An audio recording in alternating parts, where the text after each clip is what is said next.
Bonjour à tous chers amis et bienvenue sur la chaîne YouTube du diocèse pour ce nouvel épisode de Parole d'évêque en compagnie bien entendu de Monseigneur Nicolas Souchu. Monseigneur, cet échange du mois de mai devait être une émission spéciale autour de la deuxième session de l'Assemblée synodale qui débutera demain, vendredi 16 mai. Mais nous avons ensemble décidé de bousculer notre échange pour évoquer le décès du pape François et l'élection de son successeur, le pape Léon XIV. Quel souvenir gardez-vous du pontificat de François ? Alors pour moi, le meilleur souvenir, ce sont les JLJ, les Journées landaises de la jeunesse, parce que c'est là que je l'ai approché de plus près, puisque nous avions été reçus en audience privée. Je dois dire que c'est le premier pape qui ne me faisait pas peur. J'avais rencontré plusieurs fois Jean-Paul II, mais j'étais un petit peu impressionné. J'aimais beaucoup le pape Benoît XVI, surtout que c'est lui qui m'avait nommé évêque, mais bon, c'était un grand théologien, malgré sa simplicité, il impressionnait quand même. Tandis que je me suis senti tout de suite en phase avec le pape François, et donc c'était intéressant qu'ils puissent rencontrer les jeunes et puis leur redire qu'ils avaient aussi, comme les pins qui ont asséché les marais, et bien que leur vie soit aussi profondément ancrée. Et donc ça veut dire que c'est un homme tout à fait naturel et qui a fait vraiment jusqu'au bout, hein, on l'a vu, un pontificat simple et en même temps qui marquait les gens. Moi j'étais impressionné par le nombre de personnes qui étaient là au moment de ses obsèques, jusqu'au transfert à Sainte-Marie-Majeure, et il y avait de tout, il y avait des gens simples, et puis il y avait des chefs d'État, voilà, donc la papauté a continué de trouver sa place dans le monde, y compris à travers un pontificat, j'allais dire, plus simple et plus direct. Donc ça, je trouve que c'est intéressant. Depuis ce jeudi 8 mai, Habemus Papam, comme le dit la célèbre formule employée par le cardinal Mamberti au balcon de la basilique Saint-Pierre. Au 4e tour du conclave, les cardinaux ont donc élu Robert Francis Prévost, pape, le 267e pape. Comment accueillez-vous ce nouveau souverain pontife et qu'avez-vous envie de dire hollandais à ce sujet ? Alors je dois dire que pour moi, ça fait une heureuse surprise que l'élection du pape Léon XIV, je trouve qu'il coche toutes les cases. C'est-à-dire que, bon, il est polyglotte, on sait, il a même des ascendances un peu françaises, bon, très bien. C'est un religieux, donc il a une règle de vie.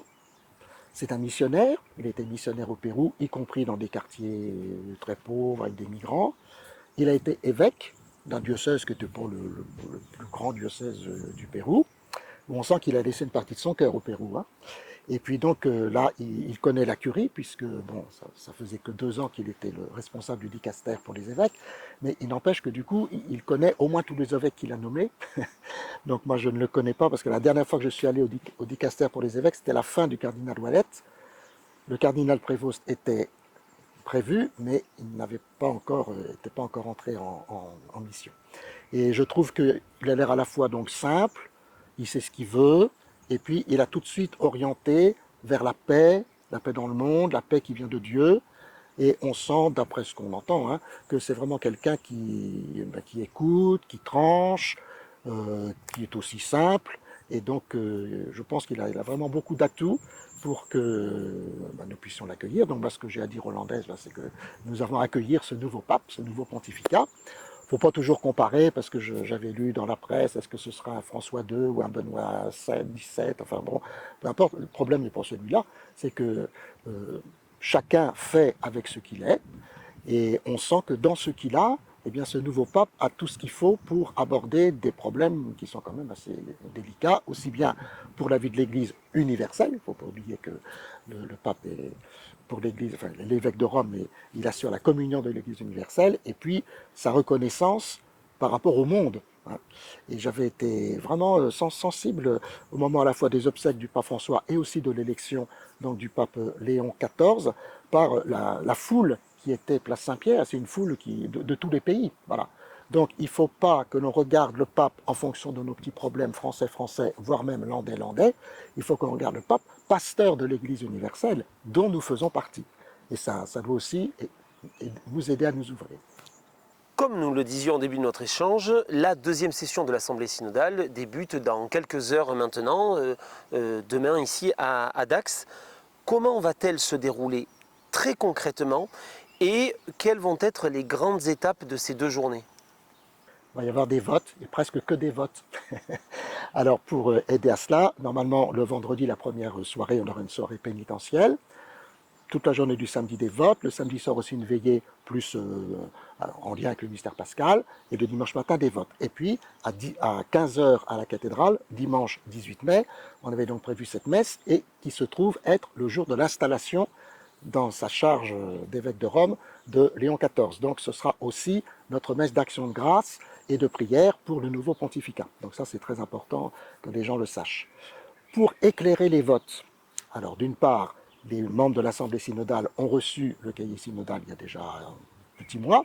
Et alors, avant chaque vote, en petit groupe de travail, il y aura pour l'ensemble une petite explication à la fois théologique, juridique, sur chacun des votes possibles, de façon à éclairer le vote. Il y aura une petite discussion possible dans chaque groupe de travail, avec une remontée possible aussi écrite de demandes pour bien comprendre. Le but n'est pas que chaque groupe de travail se mette d'accord sur un vote, le but c'est d'éclairer le vote de chacun. Donc dans un groupe de travail, il peut y avoir plusieurs personnes qui ne votent pas la même chose. Voilà. Parce que les votes c'est oui ou c'est non. Et il faut les 2/3 des voix pour que ce soit adopté. Donc c'est relativement catégorique et en même temps c'est comme ça qu'on va pouvoir avancer. Alors moi j'ai un petit peu 2 sentiments que je voulais partager à tous ceux qui nous écoutent et qui nous regardent. Le premier c'est un sentiment de dire il faut vraiment axer sur oser l'espérance dans nos communautés chrétiennes. Parce que si un synode ça sert simplement à rafistoler ce qui existe déjà, je ne vois pas pourquoi on aura fait un synode. Hein, les textes de l'Église nous rappellent qu'un synode, c'est vraiment ce qu'il y a de plus haut et de plus fort dans la participation du peuple de Dieu tout entier au gouvernement de l'Église. Voilà. Donc ça, c'est très important. Et puis la deuxième chose que je voudrais partager, c'est finalement une certaine dépossession. Voilà. C'est l'Esprit Saint qui guide son Église. Peut-être qu'il y aura des choses que moi, je trouve importantes, qui ne seront peut-être pas votées, je ne vais pas en faire un drame. Je veux dire, si on se laisse conduire par l'Esprit Saint, moi je ne suis pas là pour défendre telle thèse, telle paroisse, tel mouvement, tel service.